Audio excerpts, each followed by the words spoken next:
అంజలి ఎప్పుడూ నిజం మాట్లాడే అమ్మాయి. నిజాయితీగా పనిచేస్తుంది. తాను చేసిన తప్పులే కాదు, టీంలో ఇతరుల తప్పులు కూడా తనపైనే వేసుకునేది ఒక లీడర్ లాగా. ఎవరైనా హెల్ప్ అడిగితే నాకు టైం లేదు అని అబద్ధం చెప్పరాని అమ్మాయి. తనతో పనిచేసే కొందరు కొలీగ్స్ పని చేయకుండా వాళ్ళ బాస్తో కబుర్లు చెప్పుకుంటూ ఉండేవారు. అంజలి మాత్రం వారికి దూరంగా ఉండి తన వర్క్ని సిన్సియర్గా చేసేది. ఒకరోజు పని చేయకుండా కబుర్లు చెప్పి అతనికి వాళ్ళ బాస్ ప్రమోషన్ ఇస్తాడు. అప్పుడు అంజలి దిగాలుగా చేసేదేమీ లేక క్లాప్స్ కొడుతుంది. ఒకరోజు ధైర్యంగా వెళ్ళి వాళ్ళ బాస్తో మాట్లాడుతుంది. సార్, నేను నిజాయితీగానే పని చేస్తున్నా కదా, మరి నా వర్క్ని ఎందుకు గుర్తించట్లేదు అని అడుగుతుంది.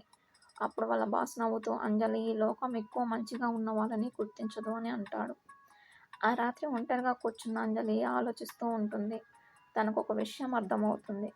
స్ట్రెయిట్గా పెరిగే మొక్కల్ని ఎందుకు నరికేస్తారు ఫస్ట్ అని తనకు తాను రియలైజ్ అవుతుంది. అంజలి తన నిజాయితీని వదిలేయలేదు, కానీ తన అమాయకత్వాన్ని వదిలేసింది. ఈ సొసైటీలో ఎలా బ్రతకాలో నేర్చుకుంది. మరుసటి రోజు కొత్తగా మారిన అంజలి ఎంతో ధైర్యంతో, కాన్ఫిడెంట్గా ఆఫీస్కి వెళ్తుంది. ఈ వంకరమైన ప్రపంచంలో నిజం చెప్పాలంటే బలంగా ఉండాలి. మంచితనం ఒక్కటే సరిపోదు, ఆ మాటల అంచులు పదునుగా ఉండాలి.